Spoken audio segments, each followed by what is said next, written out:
The Appointment. A 16-year-old boy worked on his grandfather's horse farm. One morning, he drove a pickup truck into town on an errand.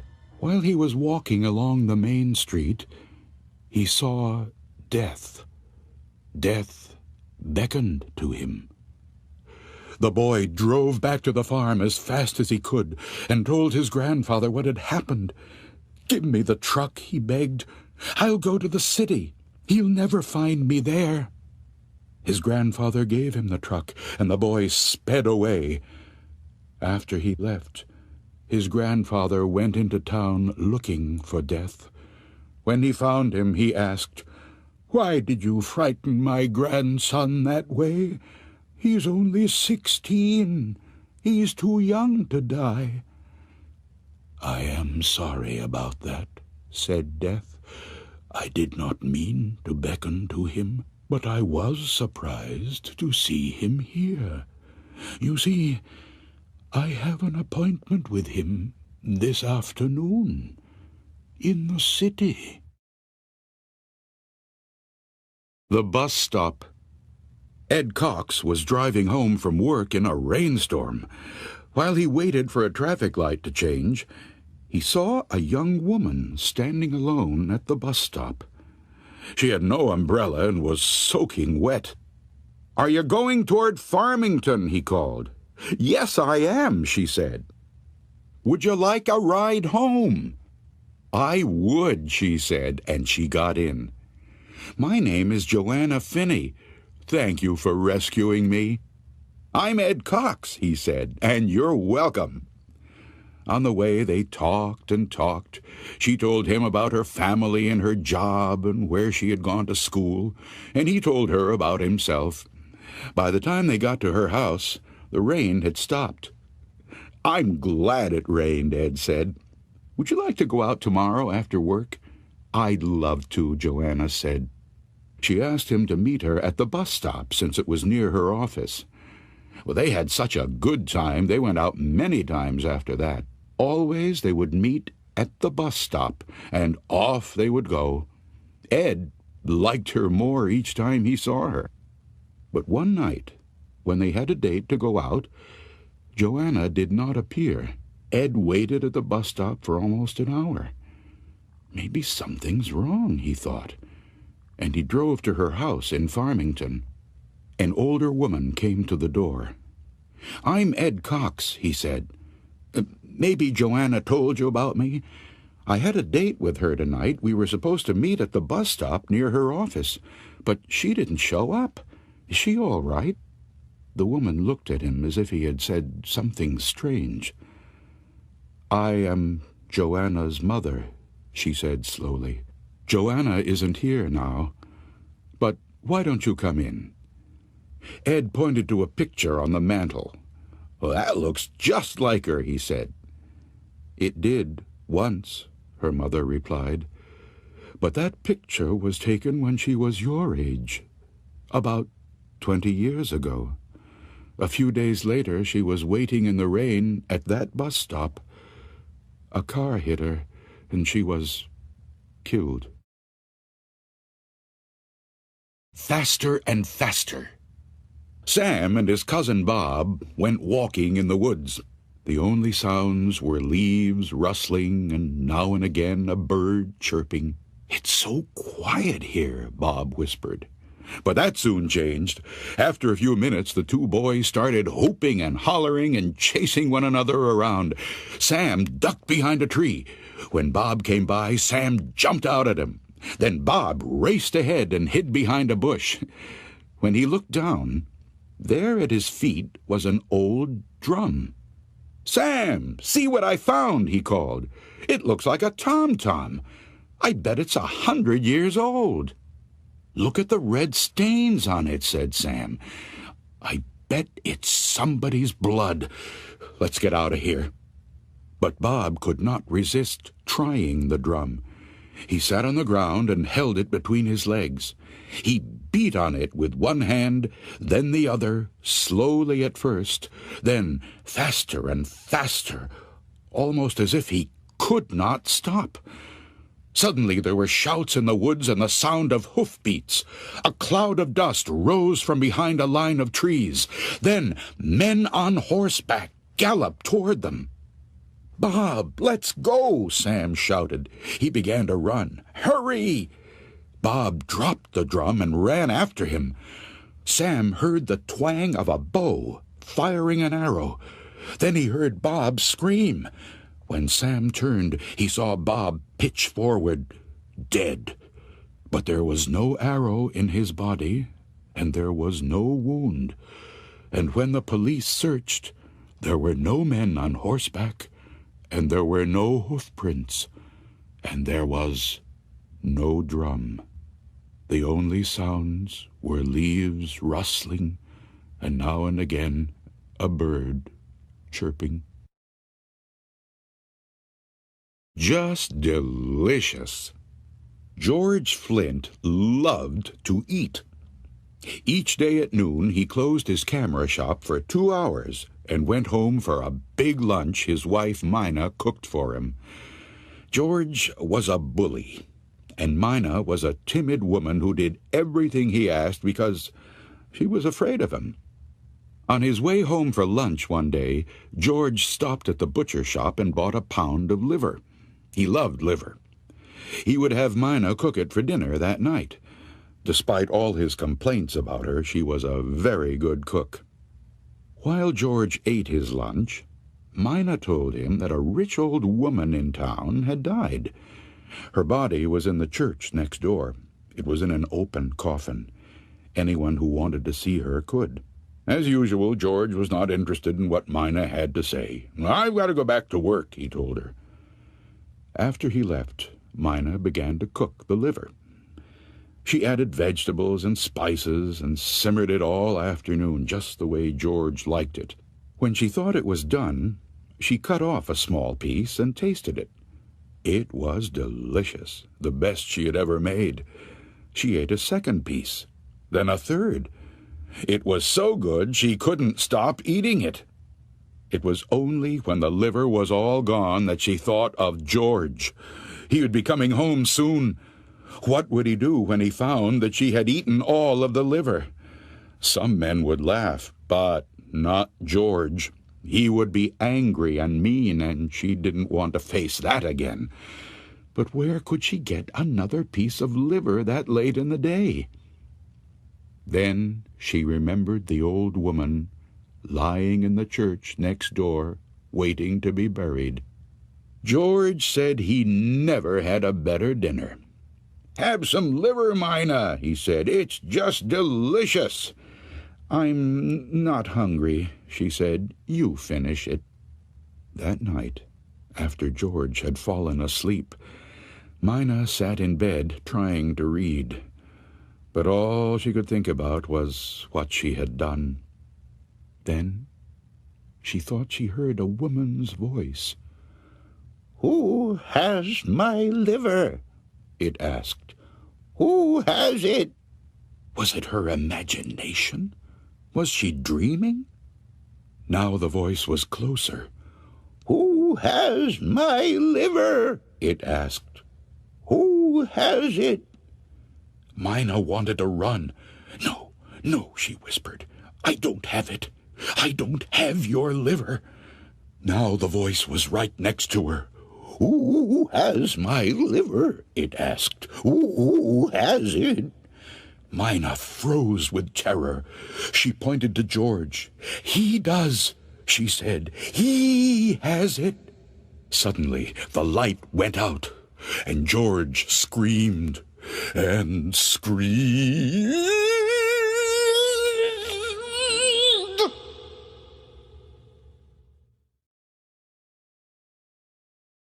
"Hello, Kate." Tom Connors was on his way to a dance in the next village. It was a long walk through fields and woods, but it was a soft, sweet evening, and he loved dancing, so Tom didn't mind. He'd gone only a short distance when he noticed a young woman following him. Maybe she's going to the dance, he thought, and he stopped and waited for her. As the woman got closer, he saw that it was Kate Faherty. They had danced together many times. He was about to call, "Hello, Kate," when suddenly he remembered that Kate was dead. She had died last year, yet there she was, all dressed up for the dance.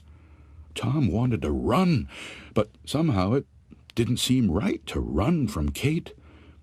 He turned and started to walk away as fast as he could, but Kate followed him. He took a shortcut across a field, but still she followed. When he got to the dance hall, she was right behind him. There were a lot of people standing outside, and Tom tried to lose Kate in the crowd.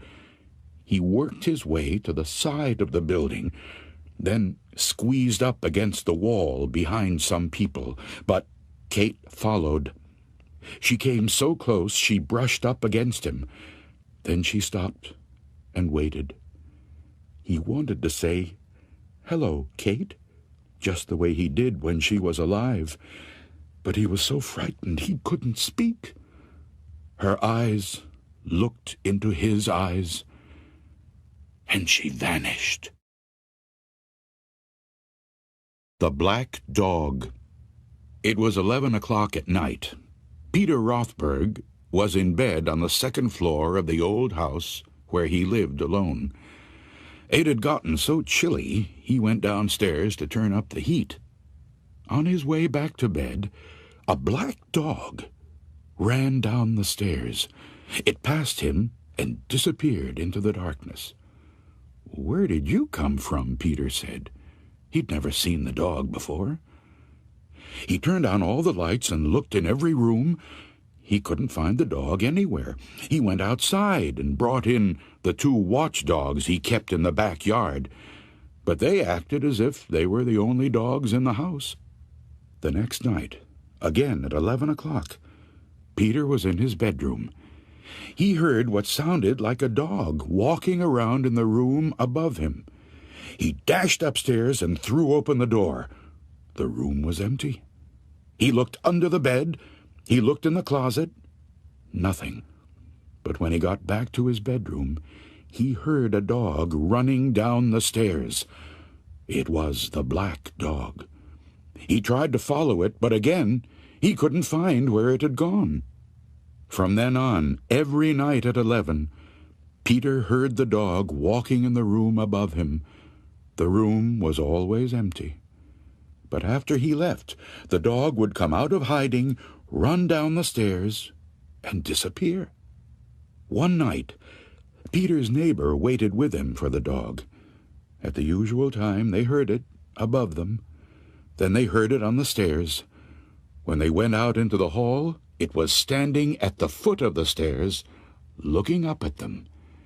The neighbor whistled, and the dog wagged its tail. Then it was gone. Things went on this way until the night Peter decided to bring his watchdogs into the house again. Maybe this time they would find the black dog and drive it away. Just before 11, he took them up to his bedroom and left the door open. Then he heard the black dog moving around above him. The dogs pricked up their ears and ran to the door. Suddenly they bared their teeth and snarled and backed away. Peter could not see the black dog or hear it, but he was sure that it had entered his room. His dogs barked and snapped. They darted forward nervously, then backed away again. Suddenly one of them yelped. It began bleeding, then dropped to the floor, its neck torn open. A minute later, it was dead. Peter's other dog backed into a corner, whimpering. Then everything was still. The next night, Peter's neighbor came back with a pistol. Again they waited in his bedroom. At 11 o'clock, the black dog came down the stairs. As before, it looked up at them and wagged its tail. When they started toward it with a pistol, it growled and disappeared. That was the last Peter saw of the black dog. But it didn't mean that the dog was gone. Now and then, always at 11, he heard it moving around above him. Once he heard it running down the stairs. He never managed to see it again, but he knew that it was there. Footsteps. Liz was doing her homework at the dining room table. Her younger sister, Sarah, was asleep upstairs. Their mother was out, but she was expected back any minute. When the front door opened and shut, Liz called, "Hello, Mama." But her mother didn't answer, and the footsteps Liz heard were heavier, like a man's. "Who's there?" she called. No one replied. She heard whoever it was walk through the living room, then up the stairs to the second floor. The footsteps moved from one bedroom to another. Again Liz called, "Who's there?" The footsteps stopped. Then she thought, "Oh, my God, Sarah's in her bedroom." She ran upstairs to Sarah's room. Only Sarah was there, and she was asleep. Liz looked in the other rooms, but found no one. She went back down to the dining room, scared out of her wits. Soon she heard footsteps again.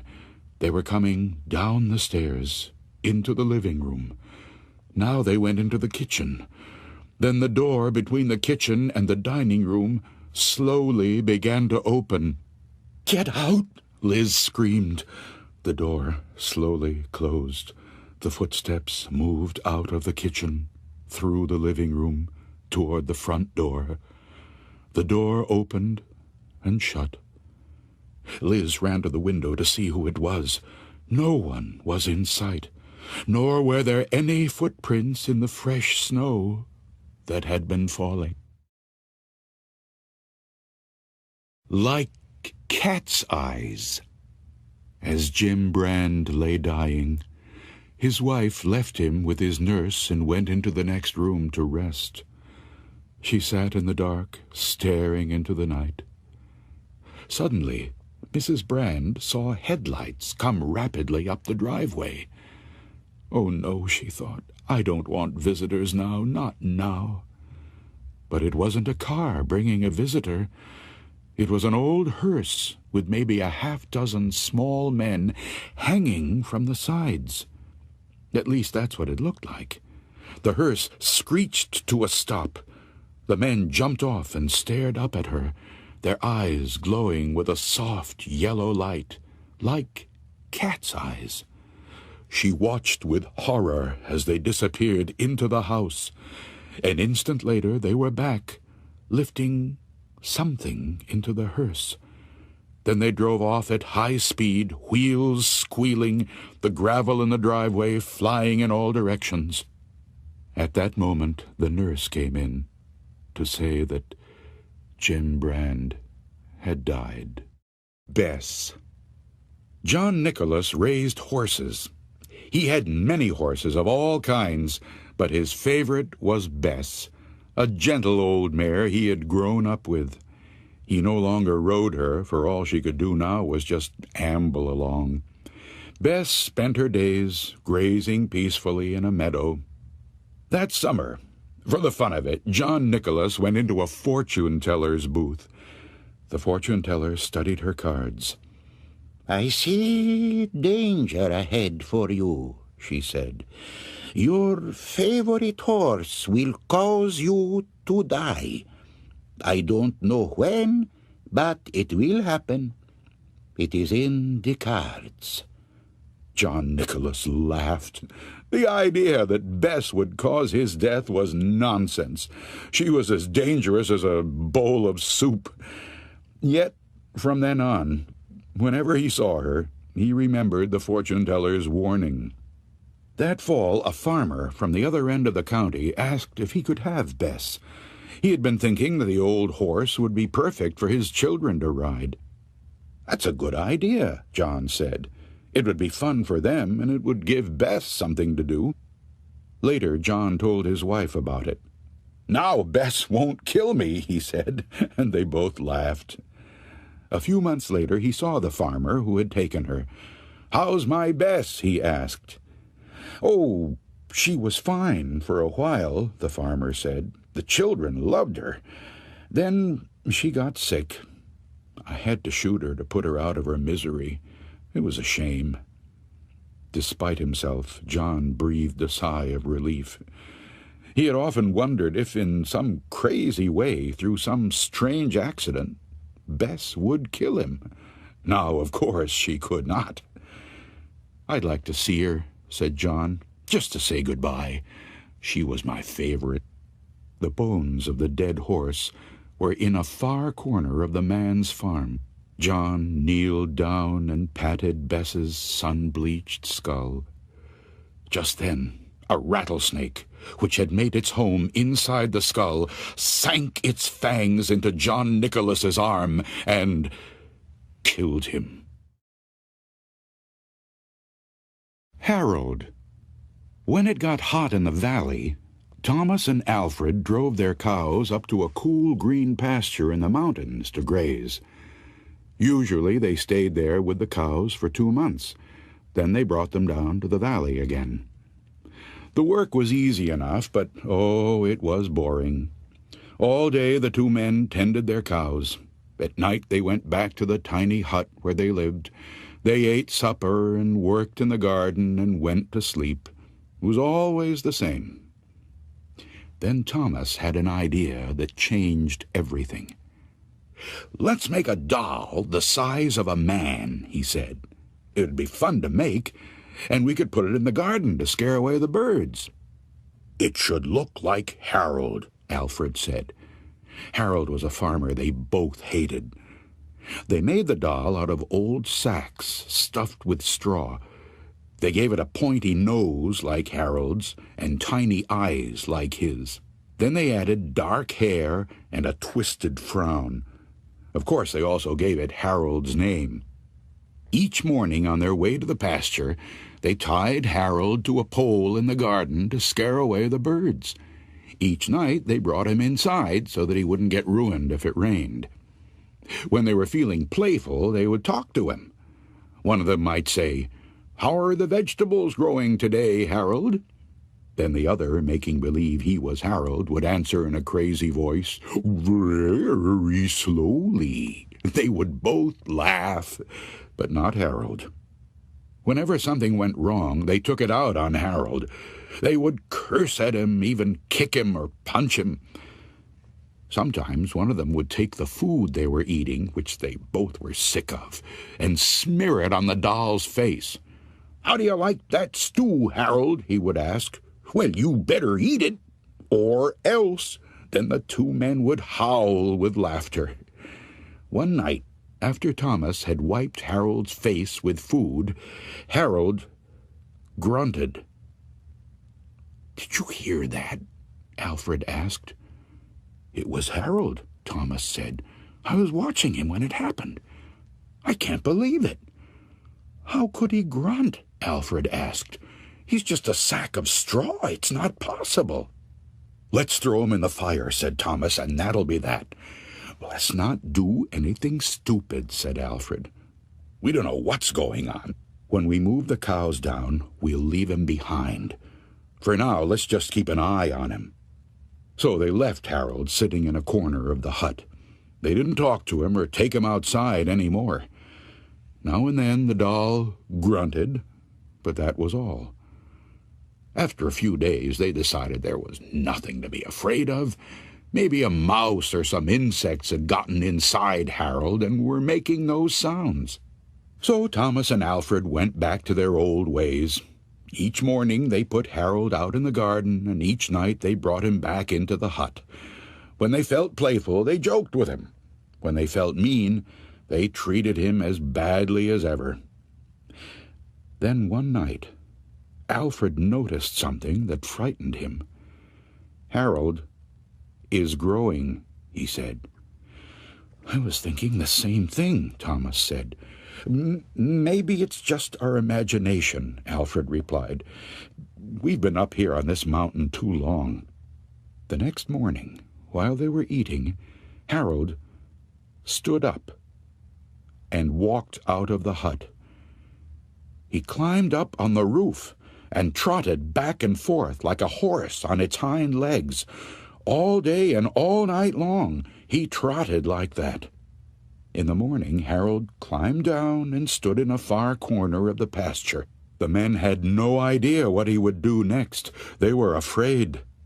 They decided to take the cows down into the valley that same day. When they left, Harold was nowhere in sight. They felt as if they had escaped a great danger and began joking and singing. But when they had gone only a mile or two, they realized they had forgotten to bring the milking stools. Neither one wanted to go back for them, but the stools would cost a lot to replace. "There really is nothing to be afraid of," they told one another. "After all, what could a doll do?" They drew straws to see which one would go back. It was Thomas. "I'll catch up with you," he said, and Alfred walked on toward the valley. When Alfred came to a rise in the path, he looked back for Thomas. He did not see him anywhere, but he did see Harold. The doll was on the roof of the hut again. As Alfred watched, Harold kneeled and stretched out a bloody skin to dry in the sun. The Dead Hand. The village, huddled on the edge of a vast swamp. As far as one could see, there were soggy meadows, holes filled with black water, and glistening sheets of wet, spongy peat. Skeletons of giant trees, snags, the people called them, rose up out of the muck, their dead branches reaching out like long, twisted arms. During the day, the men in the village cut the peat and hauled it home to dry and sell for fuel. But when the sun went down, and the wind, sighing and moaning, came in from the sea, the men were quick to leave. Strange creatures took over the swamp at night, and some even came into the village. That's what everyone said. People were so afraid they would not go out alone after dark. Young Tom Pattison was the only person in the village who did not believe in these creatures. On his way home from work, he'd whisper to his friends, "There's one!" and they would jump and run, and Tom would laugh and laugh. Finally, some of his friends turned on him. "If you know so much," they said, "go back into the swamp some night and see what comes of it." "I'll do it," said Tom. "I work out there every day. Not once have I ever seen anything to frighten me. Why should it be different at night? Tomorrow night, I'll take my lantern and walk out to the willow snag. If I get scared and run, I'll never make fun of you again." The next night, the men went to Tom Pattison's house to see him on his way. Thick clouds covered the moon. It was the blackest of nights. When they arrived, Tom's mother was pleading with him not to go. "I'll be all right," he said. "There's nothing to be afraid of. Don't be foolish like the rest." He took his lantern and, singing to himself, headed down the spongy path toward the willow snag. Some of the young men wondered if Tom wasn't right. Maybe they were afraid of things that did not exist. A few decided to follow him and see for themselves, but they stayed far behind in case he ran into trouble. They were sure they saw dark shapes moving about. But Tom's lantern kept bobbing up and down, and Tom's songs kept floating back to them, and nothing happened. Finally, they caught sight of the willow snag. There was Tom standing in a circle of light, looking this way and that. All of a sudden, the wind blew out his lantern, and Tom stopped singing. The men stood stock still in the blackness, waiting for something awful to happen. The clouds shifted, and the moon came out. There was Tom again, only now he had his back pushed up against the willow snag, and he had his arms out in front of him, as if he were fighting something off. From where the men stood, it looked like dark shapes were swirling in around him. Then the clouds covered the moon again. Once more it was black as pitch. When the moon came out again, Tom was hanging on to the willow snag with one arm. His other arm was stretched out in front of him as if something was pulling it. It looked to the men as if a rotting, moldy hand with no arm, a dead hand, had grabbed Tom's hand with one final wrench. Whatever had hold of Tom jerked him into the muck. That's what the men said. When the clouds blotted out the moon once more, the men turned and ran through the blackness toward the village. Again and again they lost the path and fell into the muck and water holes. In the end they crawled back on their hands and knees. But Tom Pattison was not with them. In the morning, the people searched everywhere for Tom. Finally, they gave him up for lost. A few weeks later, toward evening, the villagers heard a cry. It was Tom's mother. She was rushing down the path from the swamp, shouting and waving. When she was sure the villagers had spotted her, she turned and ran back. Off they went after her. They found young Tom Pattison by the willow snag, groaning and gibbering as if he had lost his mind. He kept pointing with one hand at something only he could see. Where his other hand should have been, there was nothing but a ragged stump oozing blood. The hand had been ripped clean off. Everybody said it was the dead hand that had done it, but nobody really knows. Nobody will ever know, except Tom Pattison, and he never spoke another word again. Such things happen. When Bill Nelson's cow stopped giving milk, he called the veterinarian. "There's nothing wrong with that cow," the vet said. "She's just stubborn. That, or some witch got hold of her." Bill and the vet both laughed. "That old hag, Addie Fitch. I guess she's the closest we've got to a witch around here," the vet said. "But witches have gone out of style, haven't they?" Bill had had a run-in with Addie Fitch the month before. He had hit her cat with his car and killed it. "I'm really sorry, Addie Fitch," he told her. "I'll get you a new cat, just as pretty, just as good." Her eyes filled with hate. "I raised that cat from a kitten," she hissed. "I loved her. You'll be sorry for this, Bill Nelson." Bill sent her a new cat and heard nothing more. Then his cow stopped giving milk. Next, his old truck broke down. After that, his wife fell and broke her arm. "We're having a lot of bad luck," he thought. Then he thought, maybe it is Addie Fitch getting even. And then, hey, you don't believe in witches. You're just upset. But Bill's grandpa believed in witches. He had once told Bill that there was only one sure way to stop a witch from causing trouble. "You find a black walnut tree," he said, "and you draw her picture on it. Then you mark an X where her heart is, and you drive a nail into the X. Every day you drive it in a little deeper. If she's causing the trouble," he said, "she'll feel pain.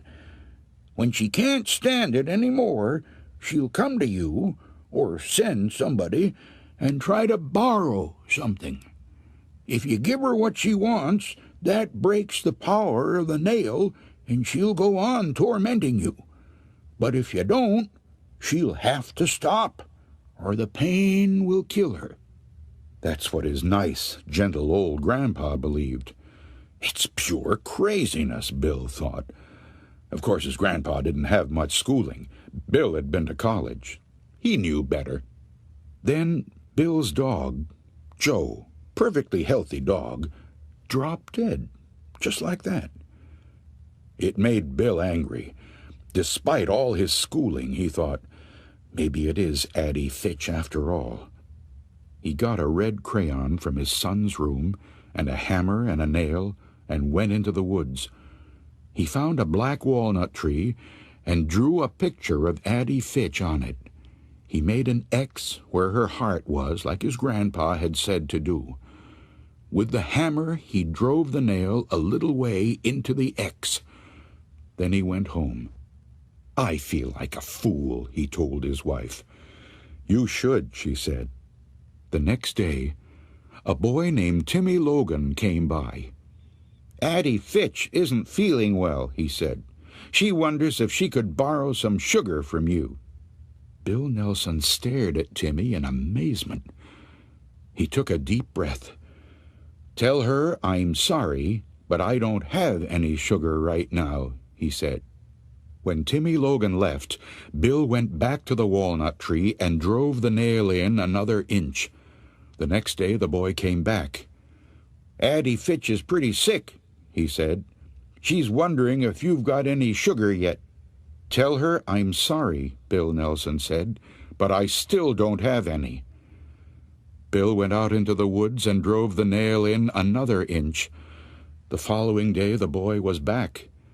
"Addie Fitch is getting sicker," he said. "She really needs some sugar." "Tell her I still don't have any," Bill answered. Bill's wife was angry. "You've got to stop this," she said. "If this mumbo-jumbo works, it's like murder." "I'll stop when she does," he said. Toward dusk, he stood in the yard staring at the ridge where the old lady lived, wondering what was going on up there. Then, in the half-darkness, he saw Addie Fitch coming slowly down the hill toward him. With her pinched, bony face and her old black coat, she did look like a witch. As she got closer, Bill saw that she could barely walk. "Maybe I'm really hurting her," he thought. He ran to get his hammer to pull the nail out, but before he could leave, Addie Fitch was in the yard, her face twisted with rage. "First you killed my cat," she said. "Then you wouldn't give me a bit of sugar when I needed it." She swore at him and fell dead at his feet. "I'm not surprised that she dropped dead that way," the doctor said later. "She was very old, maybe 90. It was her heart, of course." "Some people thought she was a witch," Bill said. "I've heard that," the doctor said. "Somebody I know thought Addie Fitch had witched him," Bill went on. "He drew a picture of her on a tree, then drove a nail into it to make her stop." "That's an old superstition," the doctor said. But people like us don't believe in that sort of thing, do we?" The Wolf Girl. Travel northwest into the desert from Del Rio, Texas, and eventually you will come to Devil's River. In the 1830s, a trapper named John Dent and his wife Molly settled where Dry Creek runs into Devil's River. Dent was after beaver, which were plentiful there. He and Molly built a cabin from brush, and near it they put up an arbor to give them shade. Molly Dent became pregnant. When she was ready to have their child, John Dent raced on horseback to their nearest neighbors several miles away. "My wife is having a baby," he said to the man and his wife. "Can you help us?" They agreed to come at once. As they got ready to leave, a violent storm came up, and a bolt of lightning struck and killed John Dent. The man and his wife managed to find his cabin, but did not arrive until the next day. By then, Molly Dent was dead, too. It looked as if she had given birth before she died, but the neighbors could not find the baby. Since there were wolf tracks all around, they decided the wolves had eaten it. They buried Molly Dent and left. A number of years after she died, people began to tell a strange tale. Some swore it was a true story. Others said it never could have happened. The story begins in a small settlement a dozen miles from Molly Dent's grave. Early one morning, a pack of wolves raced in from the desert and killed some goats. Such attacks were not unusual in those days. But a boy thought he saw a naked young girl with long blonde hair running with the wolves. A year or two later, a woman came upon some wolves eating a goat they had just killed. Eating the goat with them, she claimed, was a naked young girl with long blonde hair. When the wolves and the girl saw her, they fled. The woman said that at first the girl ran on all fours. Then she stood and ran like a human, swiftly as the wolves. People started wondering if this wolf girl was Molly Dent's daughter. Had a mother wolf carried her off the day she was born and raised her with her pups? If so, by now she would be 10 or 11 years old. As the story is told, some men began to look for the girl. They searched along the river banks and in the desert and its canyons, and one day, it is said, they found her, walking in a canyon with a wolf at her side. When the wolf ran off, the girl hid in an opening in one of the canyon walls. When the men tried to capture her, she fought back, biting and scratching like an enraged animal. When they finally subdued her, she began screaming like a frightened young girl and howling like a frightened young wolf. Her captors bound her with rope, put her across a horse, and took her to a small ranch house in the desert. They would turn her over to the sheriff the next day, they decided. They placed her in an empty room and untied her. Terror-stricken, she hid in the shadows. They left her and locked the door. Soon she was screaming and howling again. The men thought they would go mad listening to her, but at last she stopped. When night fell, wolves began howling in the distance. People say that each time they stopped, the girl howled in reply. As the story goes, the cries of wolves came from every direction and got closer and closer. Suddenly, as if a signal had been given, wolves attacked the horses and other livestock. The men rushed into the darkness, firing their guns. High up in the wall, in the room where they had left the girl, was a small window. A plank was nailed across it. She pulled the plank off, crawled through the window, and disappeared. Years passed, with no word of the girl. Then one day, some men on horseback came around a bend in the Rio Grande not far from Devil's River. They claimed they saw a young woman with long blonde hair feeding 2 wolf pups. When she saw the men, she snatched up the pups and ran into the brush. They rode after her, but she quickly left them behind. They searched and searched, but found no trace of her. That is the last we know of the wolf girl, and it is there in the desert near the Rio Grande that this story ends.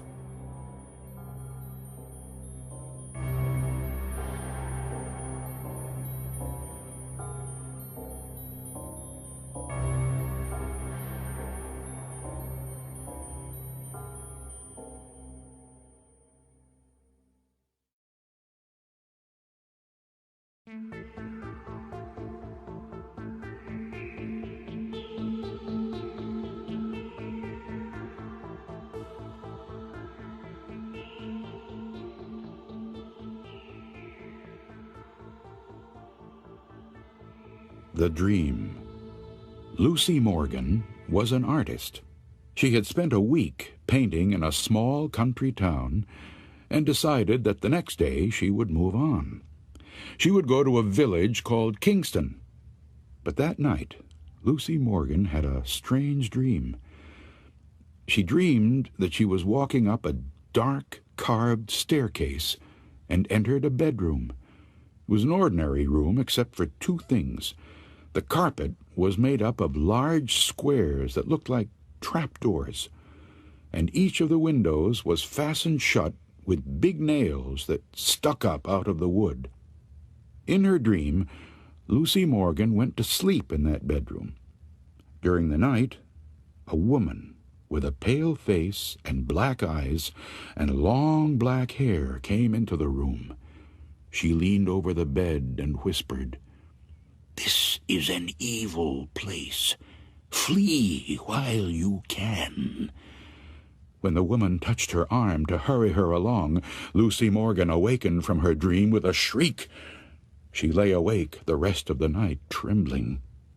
In the morning she told her landlady that she had decided not to go to Kingston after all. "I can't tell you why," she said, "but I just can't bring myself to go there." "Then why don't you go to Dorset?" the landlady said. "It's a pretty town, and it isn't too far." So Lucy Morgan went to Dorset.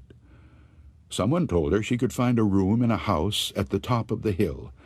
It was a pleasant-looking house, and the landlady there, a plump, motherly woman, was as nice as could be. "Let's look at the room," she said. "I think you'll like it."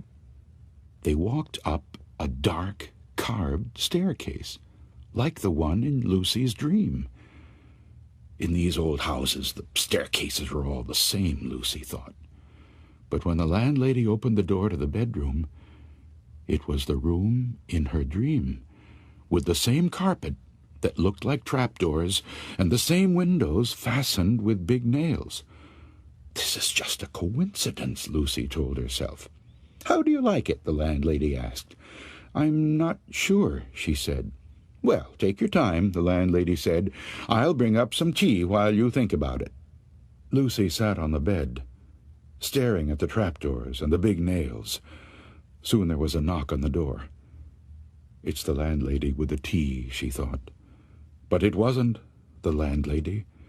It was the woman with the pale face and the black eyes and the long black hair. Lucy Morgan grabbed her things and fled. Sam's new pet. Sam stayed with his grandmother when his parents went to Mexico for their vacation. "We're going to bring you back something nice," his mother told him. "It'll be a surprise." Before they came home, Sam's parents looked for something Sam would like. All they could find was a beautiful sombrero. It cost too much. But that afternoon, while they were eating their lunch in a park, they decided to buy the sombrero after all. Sam's father threw what was left of their sandwiches to some stray dogs, and they walked back to the marketplace. One of the animals followed them. It was a small, gray creature with short hair, short legs, and a long tail. Wherever they went, it went. "Isn't he cute?" Sam's mother said. "He must be one of those Mexican hairless dogs. Sam would love him." "He's probably somebody's pet," Sam's father said. They asked several people if they knew who its owners were, but no one did. They just smiled and shrugged their shoulders. Finally, Sam's mother said, "Maybe he's just a stray. Let's take him home with us. We can give him a good home, and Sam will love him."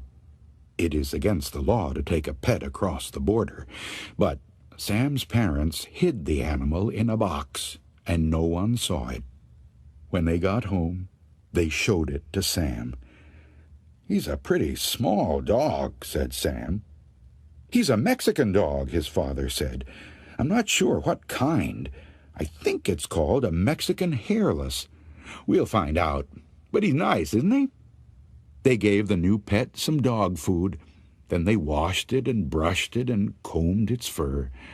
That night it slept on Sam's bed. When Sam awakened the next morning, his pet was still there. "Mother," he called, "the dog has a cold."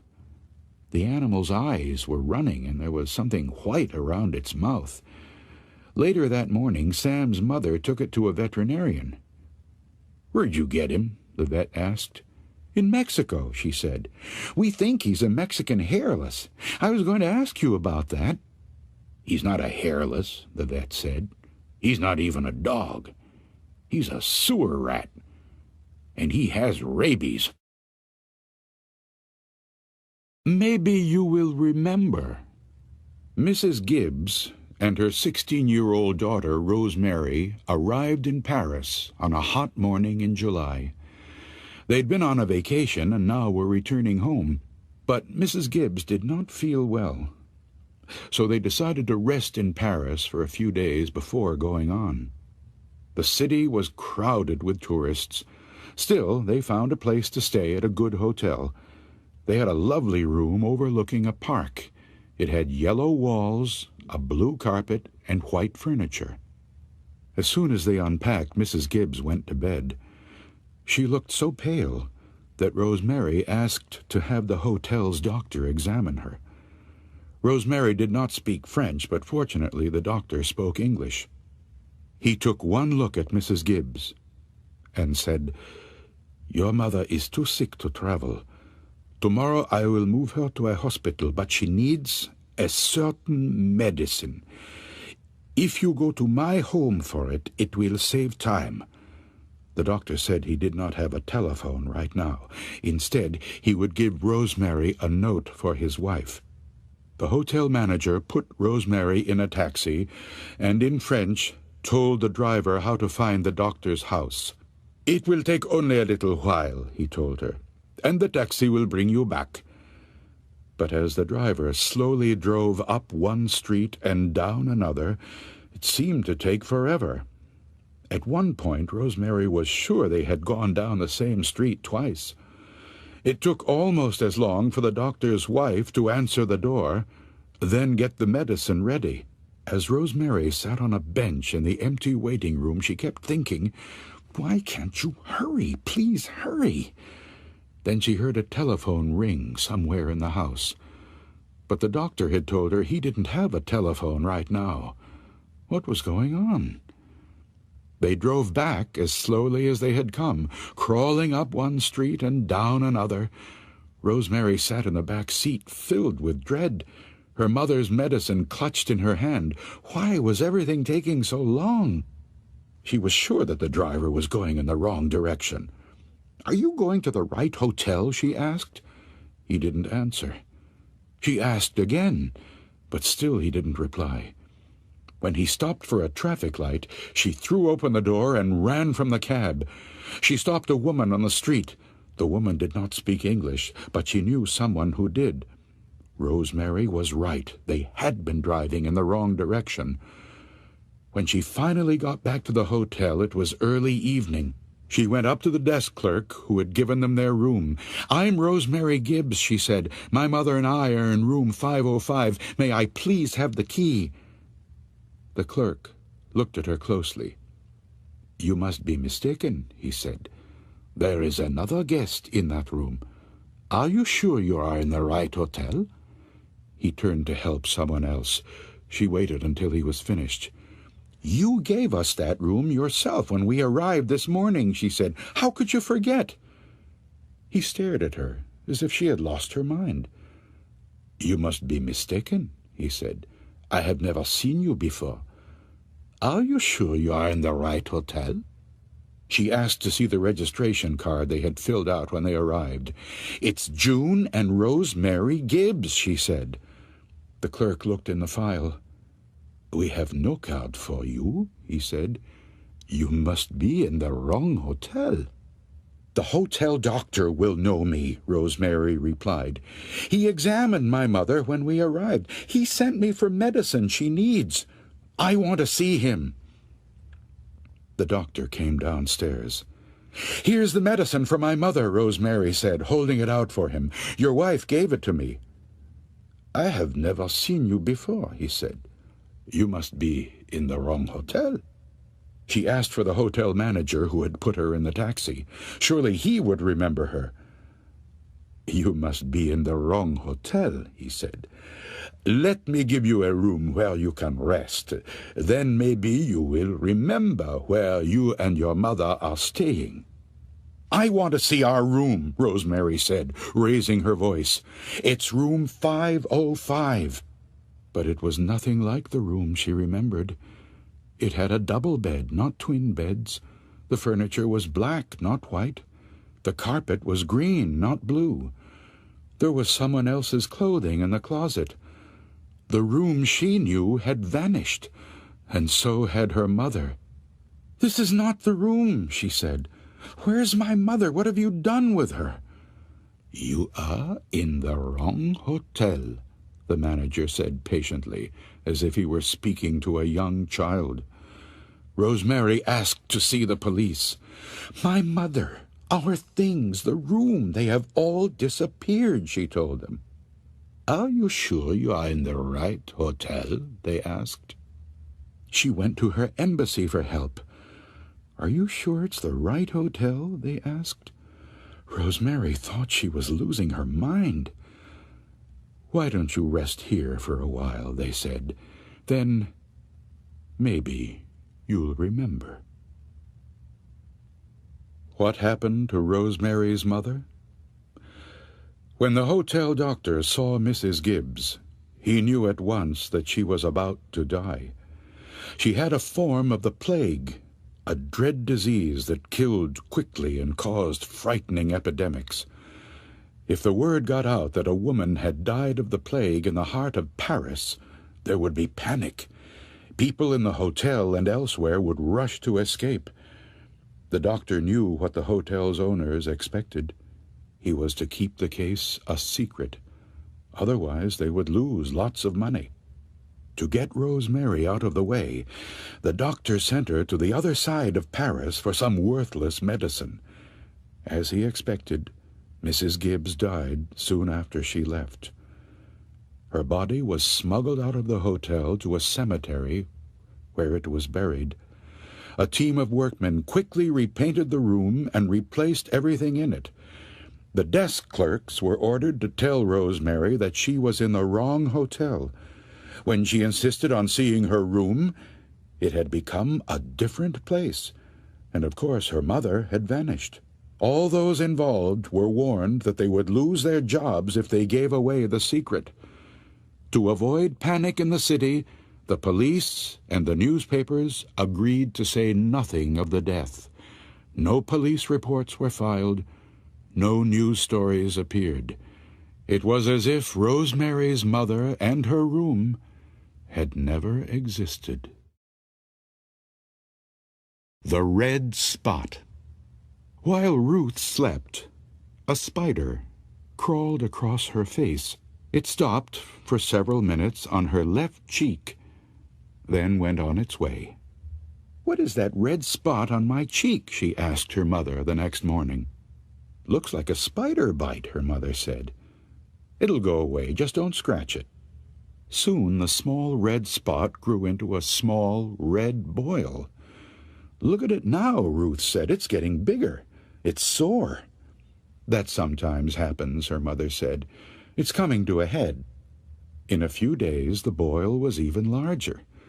"Look at it now," Ruth said. "It hurts and it's ugly." "We'll have the doctor look at it," her mother said. "Maybe it's infected." But the doctor could not see Ruth until the next day. That night Ruth took a hot bath. As she soaked herself, the boil burst. Out poured a swarm of tiny spiders from the eggs their mother had laid in her cheek. No thanks. Thursday nights, Jim worked as a stock boy in one of the malls out on the highway. By 8:30 he was usually finished, and he drove home. But that night, Jim was one of the last to leave. By the time he got out to the huge parking lot, it was almost empty. The only sounds were cars in the distance and his footsteps on the pavement. Suddenly a man stepped out of the shadows. "Hey, mister," he called in a low voice. He held out his right hand. Balanced on the palm was the long, thin blade of a knife. Jim stopped. "Nice, sharp knife," the man said softly. "Don't panic," Jim thought. The man stepped toward him. "Don't run," Jim told himself. "Nice, sharp knife," the man repeated. Give him what he wants, Jim thought. The man came closer. He held the knife up. "Cuts nice and easy," he said slowly. Jim waited. The man peered into his face. "Hey, man, only $3, 2 for 5. Nice present for your mama." "No thanks," Jim said. "She's got one," and he ran for his car. The Trouble. The events in this story took place in 1958 in a small white house in a suburb of New York City. The names of the people involved have been changed. Monday, February 3rd. Tom Lombardo and his sister Nancy had just come home from school. Tom was going on 13, Nancy was 14. They were talking to their mother in the living room when they heard a loud pop in the kitchen. It sounded like a cork had been pulled from a bottle of champagne, but it was nothing like that. The cap on a bottle of starch had somehow come unscrewed, and the bottle had tipped over and spilled. Then bottles all over the house began popping. Bottles of nail polish remover, shampoo, bleach, rubbing alcohol, even a bottle of holy water. Each had a screw cap that took 2 or 3 full turns to open, but each had opened by itself, without any human help, then had fallen over and spilled. "What is going on here?" Mrs. Lombardo asked. Nobody knew. But the popping soon stopped and everything went back to normal. It was just one of those crazy things, they decided, and put it out of their minds. Thursday, February 6th. Just after Tom and Nancy got home from school, 6 more bottles popped their caps. The next day, at about the same time, another 6 did. Sunday, February 9th. At 11 o'clock that morning, Tom was in the bathroom brushing his teeth. His father was standing in the doorway talking to him. All of a sudden, a bottle of medicine began moving across the vanity by itself and fell into the sink. At the same time, a bottle of shampoo moved to the edge of the vanity and crashed to the floor. They watched, spellbound. "I'd better call the police," Mr. Lombardo said. That afternoon, a patrolman interviewed the family as bottles popped in the bathroom. The police assigned a detective named Joseph Briggs to the case. Detective Briggs was a practical man. When something moved, he believed that a human or an animal had moved it, or that it moved because of a vibration or the wind or some other natural cause. He did not believe in ghosts. When the Lombardos said they had nothing to do with what was going on, he thought that at least one of them was lying. He wanted to examine the house. Then he wanted to talk to some experts and find out what they thought. Tuesday, February 11th. The bottle of holy water that had opened a week before opened a second time and spilled. 2 days later, it spilled again. Saturday, February 15th. Tom, Nancy, and a relative were watching TV in the living room when a small porcelain statue rose up from a table. It flew 3 feet through the air, then fell to the rug. Monday, February 17th. A priest blessed the Lombardos' house to protect it against whatever was causing the trouble. Thursday, February 20th. While Tom was doing his homework at one end of the dining room table, a sugar bowl at the other end flew into the hall and crashed. Detective Briggs saw it happen. Later, a bottle of ink on the table flew into a wall and broke, spattering in all directions. Then another porcelain statue took off. It traveled 12 feet and smashed into a desk. Friday, February 21st.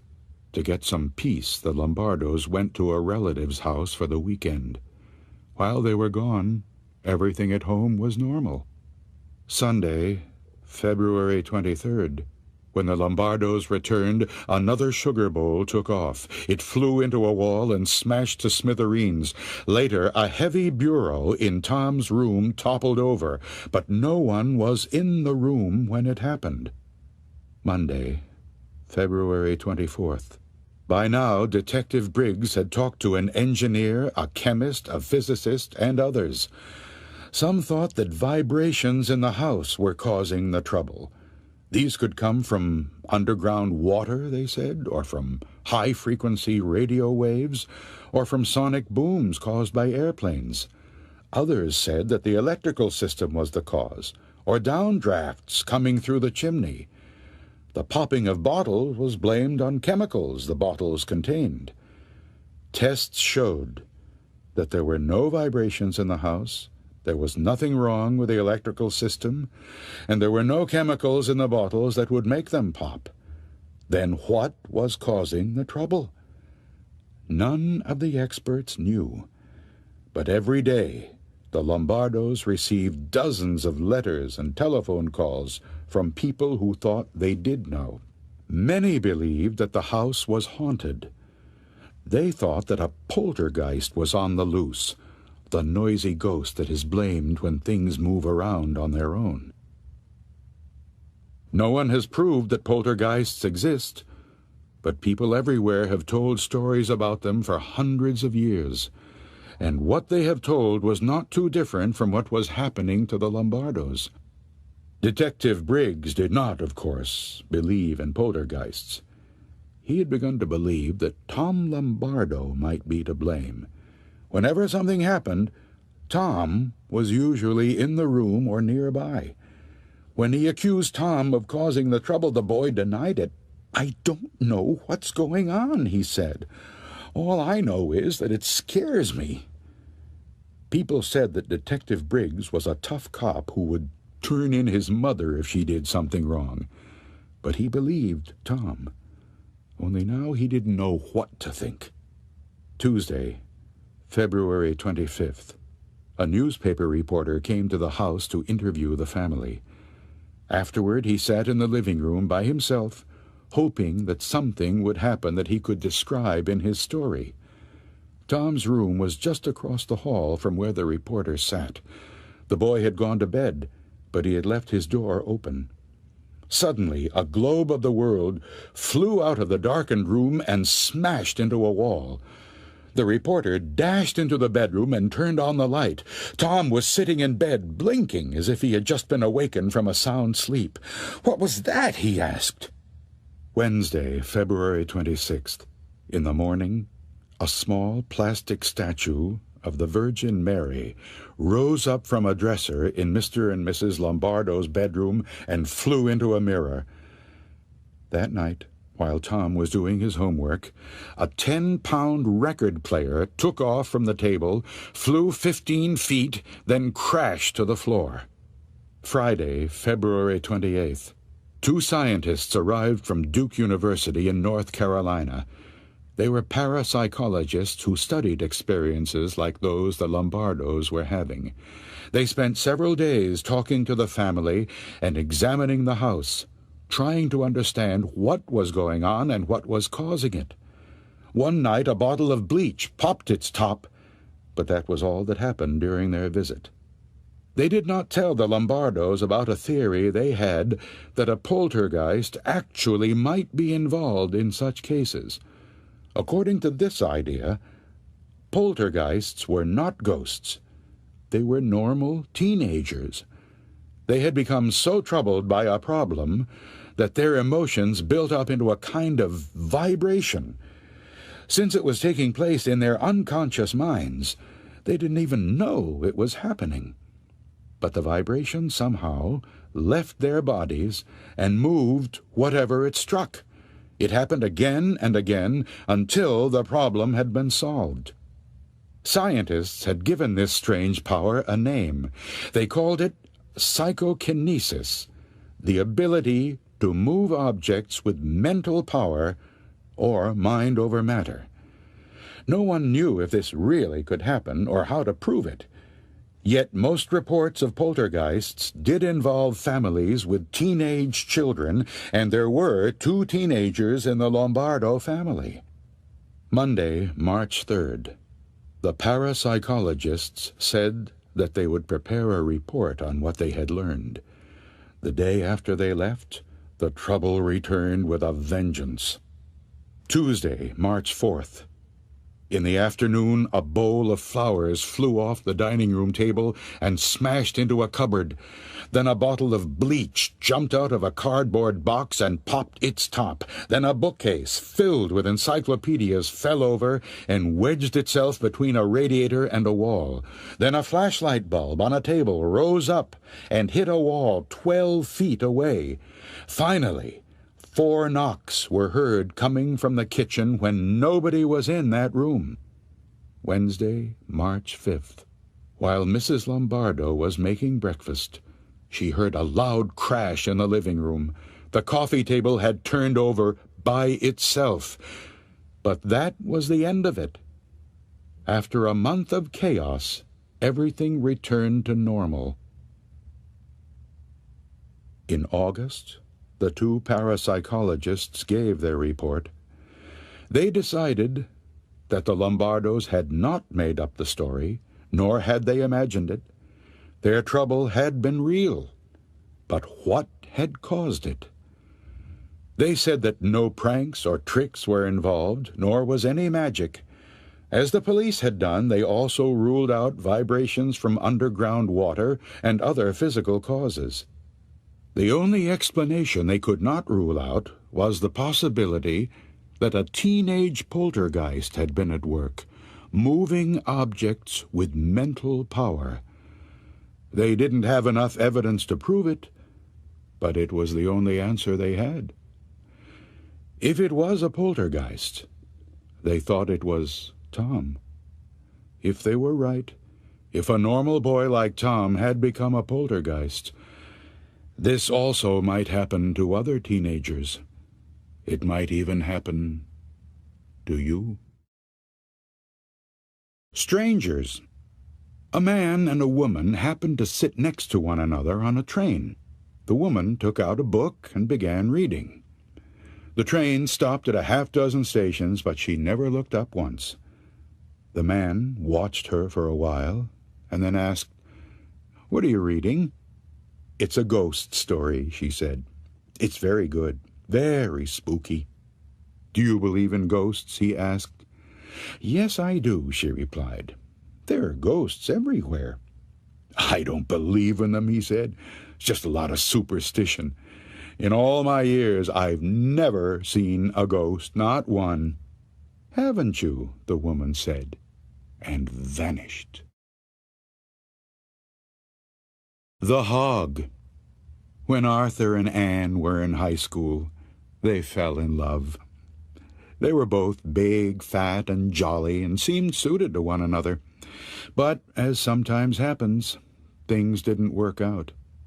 Arthur moved away and married someone else, and Anne didn't marry anyone. And not too many years later, she got sick and died. Some said it was from a broken heart. One day, Arthur was driving to a small town not far from where he and Anne had grown up. Soon he realized that a hog was following him. No matter how fast Arthur drove, the hog stayed right behind. Each time he looked back, there was the hog. It began to irritate him. Finally, he couldn't stand it any longer. He stopped his car and rapped the hog on its snout good and hard. "Get out of here, you fat, dirty thing," he shouted. To his astonishment, the hog spoke to him, and it was Anne's voice he heard. "It's her ghost," he thought. "She has come back as a hog."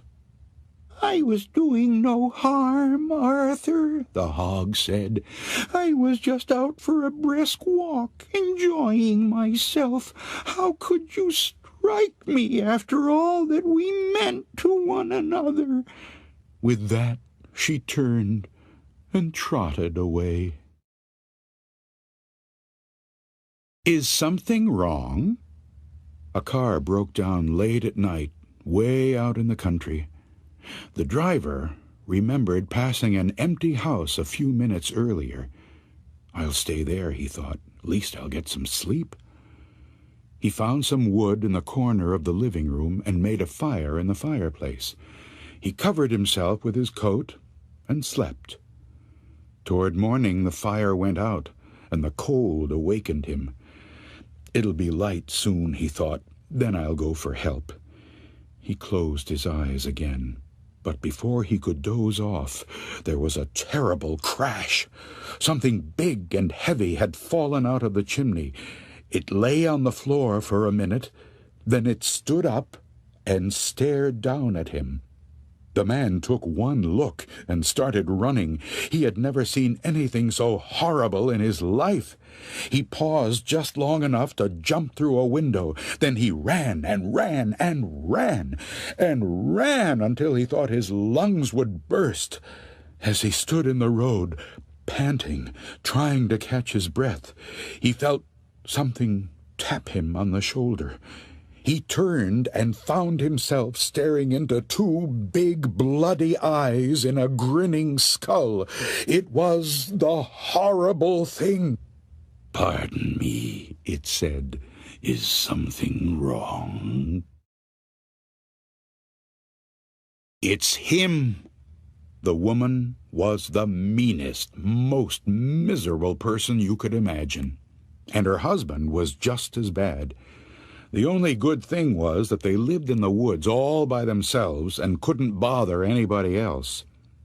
One day they were off somewhere getting firewood, and the woman got so mad at her husband that she grabbed an axe and cut his head off, just like that.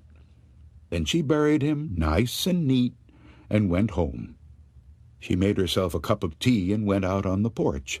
She sat there, rocking in her rocking chair, sipping her tea, thinking how glad she was that she had done this awful thing. After a while, she heard this old, empty voice out in the distance, moaning and groaning, and it was saying, "Who's going to stay with me this cold and lonely night? Who?" "It's him," she thought, and she hollered back, "Stay by yourself, you old goat." Soon she heard the voice again, only now it was closer, and it was saying, "Who's going to sit with me this cold and lonely night? Who?" "Only a crazy man," she shouted. "Sit by yourself, you dirty rat." Then she heard the voice even closer, and it was saying, "Who's going to be with me this cold and lonely night? Who?" "Nobody," she sneered. "Be by yourself, you miserable mole." She stood up to go into the house, but now the voice was right behind her, and it was whispering, "Who's going to stay with me this cold and lonely night? Who?" Before she could answer back, a big hairy hand came around the corner and grabbed her, and the voice hollered, "You are."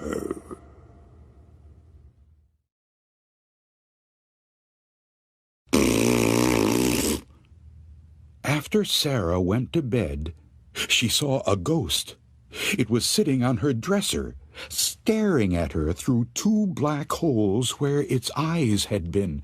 She shrieked, and her mother and father came running. There's a ghost on my dresser," she said, trembling. "It's staring at me." When they turned on the light, it was gone. "You were having a bad dream," her father said. "Now go to sleep." But after they left, there it was again, sitting on her dresser, staring at her. She pulled the blanket over her head and fell asleep. The next night, the ghost was back. It was up on the ceiling, staring down at her. When Sarah saw it, she screamed. Again, her mother and father came running. "It's up on the ceiling," she said. When they turned on the light, nothing was there. "It's your imagination," her mother said, and gave her a hug.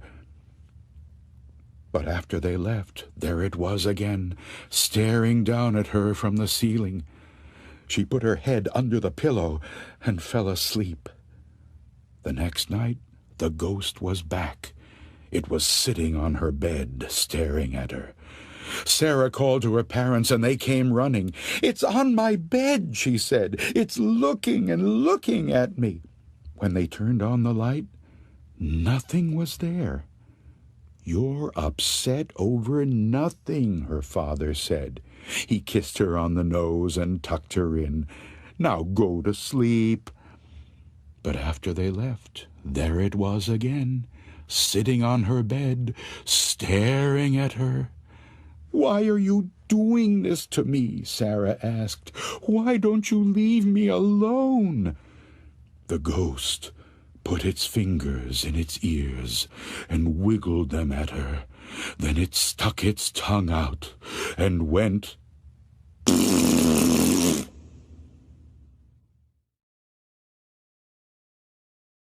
Did you ever think as a hearse goes by that you will be the next to die?